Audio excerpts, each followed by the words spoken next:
Eu preciso falar que, quando eu vi a aplicação da mentoria, eu pensei, nossa, eu gostaria disso, mas eu tinha, junto comigo, no MBI do ano passado, de novembro, a minha funcionária mais antiga, minha parceira, aquela pessoa que, se eu disser, Adriana, vamos atirar aqui do 10º andar, que lá embaixo tem um colchãozinho que diz que é bem macio e a gente vai ficar super bem, ela vai comigo. Então, eu tenho que agradecer a Adriana por estar na mentoria hoje e por ter tido toda essa transformação que a gente teve na empresa. Foi ela quem me encorajou. E ela disse, quando ela viu a Carol no palco, ela disse assim, essa mulher precisa ser tua coach. Ela é coach do André Menezes. Esse cara precisa ser o teu mentor. E eu, assim, um pouco insegura, pensava assim, mas isso tudo parece tão longe de mim. E, na verdade, estava tão perto. Porque, quando eu vim no MBI, no ano passado, em novembro, a gente olhou para a nossa apostila, agora, quarta-feira passada, e eu tinha 3 coisas muito importantes no meu perfil. Eu tinha um propósito, aquele que eu construí me formando em engenharia, e eu esperei 8 anos me formar para ter o conhecimento técnico para poder desenvolver um chocolate saudável, que era essa a minha missão. Esse era o meu propósito. Eu tive paciência de construir. Eu tinha um espírito de vencedor. Então, mulheres que estão aqui, cadê as mulheres empreendedoras? Vocês podem absolutamente tudo aquilo que vocês quiserem na vida de vocês. Porque teve uma época que, para contratar um funcionário para trabalhar comigo, eu dizia, tu carrega um saco de 25 quilos, porque eu carrego. Então, não é só a força física, não. A força mental. Aquilo que está dentro da gente e que a gente precisa saber tirar de dentro da gente. Então, eu tinha propósito, eu tinha força de... ninguém me disse nunca que eu não podia, então eu achava que eu podia, sim. E eu tinha também metas, mas eu não sabia como chegar nas metas. E aí, então, todos esses 3 itens que eu falei para vocês, eu era 10. Só que todos os outros eram 1, 2, 3, 1, 0. Então, eu não sabia como fazer aquela minha força virar realidade. E, ano passado, no dia 9 de agosto de 2018, eu sou gaúcha e faziam 10 anos que eu tinha mudado para São Paulo. Eu mudei para São Paulo com o sonho de estar próximo de todo o país, né? Então, São Paulo é o centro do país e aqui a gente consegue distribuir para todo o Brasil os produtos. Aqui é quem movimenta as finanças do país. Só que faziam 10 anos que eu estava aqui em São Paulo e eu sentei naquele cantinho do meu sofá, onde eu sempre sentava, quando estava tudo dando errado, e eu chorava. Porque eu não sabia como chegar. Eu não sabia como fazer. Então, dentro da minha fragilidade interna, que eu não mostrava para ninguém, só para mim, eu chorava. E, naquele dia, 9 de agosto de 2018, eu chorei naquele cantinho, porque eu tinha a solidão empreendedora. E eu pensei, eu preciso tomar uma atitude na minha vida. Porque ali, como disse Geraldo Rufino, que eu me identifiquei, tipo assim, não foi nem que tocou no meu coração, tocou no meu corpo inteiro, em todos os meus órgãos, de que todo inventor é quebrado. Todo inventor, ele está sempre ferrado de dinheiro. E eu me sentia assim. Cara, eu fiz tantas coisas maravilhosas, eu tenho um produto maravilhoso, eu tenho um propósito tão maravilhoso, e, cara, eu não consigo fazer isso sair de um sonho. E eu pensei, eu preciso tomar uma atitude. Eu vou aprender a gerir a minha empresa. Eu ainda não sabia como. Eu não fazia a menor ideia como. Mas o MBI surgiu, né? Então, isso aí era setembro. E, em setembro mesmo, eu tomei uma decisão, no dia 9, que eu ia gerir a minha empresa. No dia 23, eu tomei uma decisão muito louca, porque a gente tinha lançado esse produto, Love, que revolucionou lá o nosso mercado. A gente tinha uma demanda duplicada de produto e eu não conseguia produzir, porque eu não tinha uma fábrica. Eu precisava ter uma fábrica. E eu só precisava ter coragem para ter uma fábrica. Eu precisava ter coragem para assumir uma dívida, cara. Sim, o empreendedor tem que ter estômago? Sim, tem que ter estômago. Para assumir uma dívida e se der tudo errado, porra, eu tentei. E no dia 23 de setembro, eu fiz um telefonema para um cara muito mais maluco do que eu, que me ajudou a encontrar tudo aquilo que eu precisava, que eram os equipamentos que eu precisava para a fábrica. E aí, sabe o que eu fiz? Eu fui lá e tive um papo com Deus. Eu disse, Deus, eu vou comprar todos esses equipamentos. E depois tu vai me dar um jeito de como que eu vou pagar isso. Porque, afinal de contas, foi tu quem me deu essa missão. E eu estou comprometida com ela. E aí, então, eu vim para o MBI, vi que eu precisava parar de ser técnica. E vocês vão ver quando vocês lerem o livro O Mito do Empreendedor. Gente, não façam mais nada antes de chegar em casa, comprar esse livro, quem não leu, e leiam. Porque ali eu me identifiquei 100%, eu era uma técnica. Eu não era uma gestora, eu não ia levar minha empresa para lugar nenhum, porque eu sabia fazer chocolate, eu não sabia fazer o resto. Eu podia ser engenheira de alimentos, sim, na retaguarda. E hoje eu tenho uma engenheira de alimentos, que faz a função, tem uma tecnóloga de alimentos, que faz a função. A Thaís, tecnóloga, faz a parte da produção. A Renata faz a parte do desenvolvimento de produtos instruídos pelas minhas ideias.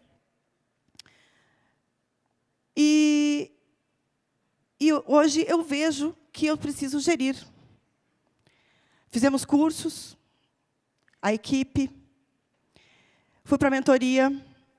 Lá, a gente foi entendendo, passo a passo.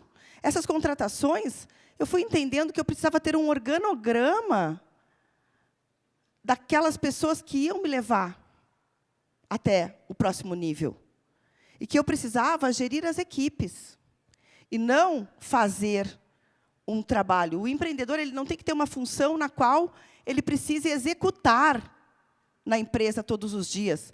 Ele tem que ser o piloto, como o nosso mestre André diz. Ele tem que ser o piloto.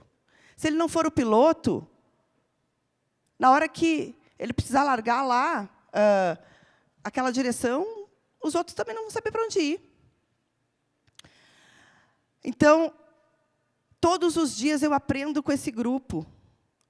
Todos os dias, alguém fala algo. Lá, quando a gente se encontra na mentoria online, onde cada um fala das suas dores, a gente se identifica e a gente aprende.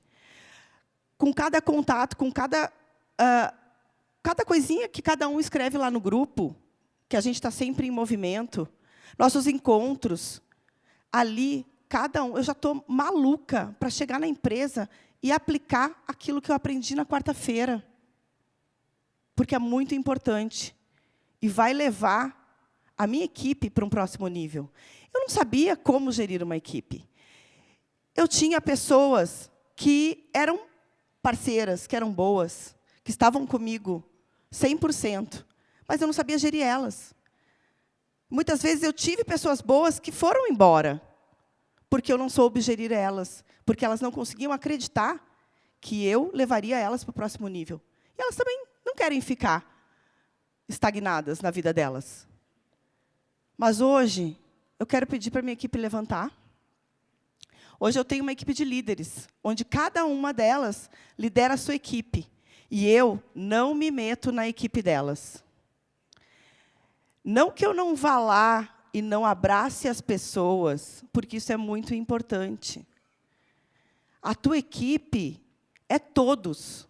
Aqui está a minha equipe de liderança. Eu não vou lá dizer para o funcionário da Thaís como que ele tem que fazer a linha de produção acontecer. Eu vou lá dar um abraço nele. Eu vou lá saber como que está a família dele.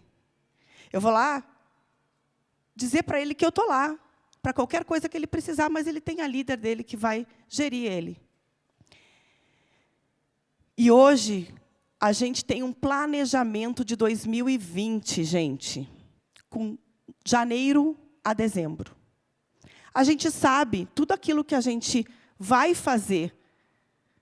Até agora, a gente teve uma construção, a gente criou a liderança, a gente criou o nosso código de cultura juntos, onde um dos lemas da nossa empresa é que ninguém que tenha mau humor vai ser admitido lá. Porque não existe um currículo maravilhoso que não se encaixe no propósito da tua empresa. Ele pode ser o melhor profissional. E eu vou contar para vocês uma coisa que aconteceu. Eu tinha um sonho de montar uma fábrica. Eu queria uma fábrica, eu tinha a metragem dela na minha cabeça. Eu queria uma fábrica de chocolates, eu queria que a minha fábrica tivesse 1.000 metros quadrados. Era um número. Estava lá dentro da minha cabeça. E aí a gente mudou para essa fábrica. A gente começou a chegar os equipamentos. Então, naquele primeiro dia que eu fui trabalhar de fato, na minha fábrica de 1.000 metros quadrados, eu cheguei e eu tive uma funcionária que me recepcionou com mau humor. E que, naquele dia, ela deu patada em todas as pessoas da empresa. E eu pensei, eu disse, o quê? Eu estou conquistando o meu sonho. E tem uma pessoa aqui dentro que está de mau humor, porque, de repente, ela teve que pegar um ônibus diferente daquilo que ela estava acostumado durante o dia, e aí ela está achando ruim? Naquele dia, eu pedi para a G, prepara a demissão dela, porque ela não tem condição de ficar com a gente. E era uma vendedora que estava crescendo a carteira dela. A gente não pode pensar pequeno, gente. Um outro vendedor vai entrar lá e vai fazer o mesmo trabalho, porque os clientes são teus. Tu não tem que ter um funcionário que não está dentro da tua cultura. Então, hoje, na nossa cultura, nós não admitimos mau humor. Nós temos uma equipe muito feminina, então a gente brinca que lá não TPM só em casa, gente. Sem isso.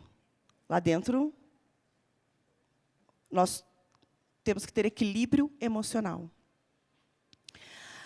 Então, gente, o que eu conquistei nesse 1 ano, eu não conquistei em 12. Porque as coisas, elas iam por osmose, sei lá, porque acontecia. Porque, daqui a pouco, eu perdi a mão, eu nem sabia o que tinha dado certo, o que tinha dado errado, ou por que tinha dado errado. Eu simplesmente fazia, nossa, o próximo ano vai ser top, cara, vamos lá, o próximo ano. Mas o que nós vamos fazer no próximo ano? A gente nem sabia. Aí a gente fazia um monte de coisa, tudo meio que em cima da hora, gastava muito mais dinheiro do que deveria. Porque a gente não tinha um planejamento. Era aquele fazejamento louco. Então, hoje, a gente tem um planejamento. A gente sonhava em fazer importação direta, porque hoje a gente compra nosso cacau da Amazônia, mas todos os outros produtos são importados. E aí, eu teria como reduzir meu custo muito se eu fizesse uma importação direta. Mas eu não fazia planejamento. Como é que eu ia fazer um planejamento disso? Como é que eu ia ter dinheiro no meu caixa para pagar uma importação de produto que viesse 3 meses, que eu ia ter que ficar esperando essa compra chegar e aí pagar material para 3 meses, se a gente comprava semana a semana. Mas a gente se organizou, a gente planejou, e hoje a gente já está aguardando a nossa primeira importação direta chegar, com o dinheiro guardado para fazer o pagamento. A gente não vai ter que apagar incêndio para pagar o 13º, como todos os anos a gente precisava. A gente tem uma festa linda de fim de ano planejada para os nossos funcionários, porque eles merecem. Então, tudo isso foi muito transformador, muito. Se em 1 ano a gente criou raízes, agora nós estamos prontos para criar frutos. E nossos frutos serão impactos saudáveis na vida de todas as pessoas. Aqui, nós temos 1.500 pessoas, mais ou menos, com toda a equipe do André e todo mundo. E, pelo menos, quem, de repente, não tinha despertado que poderia trocar um chocolate comum que tem açúcar, que tem gordura e que faz mal para a tua saúde, hoje, vocês têm um chocolate feito com muito amor para vocês. Obrigada, gente.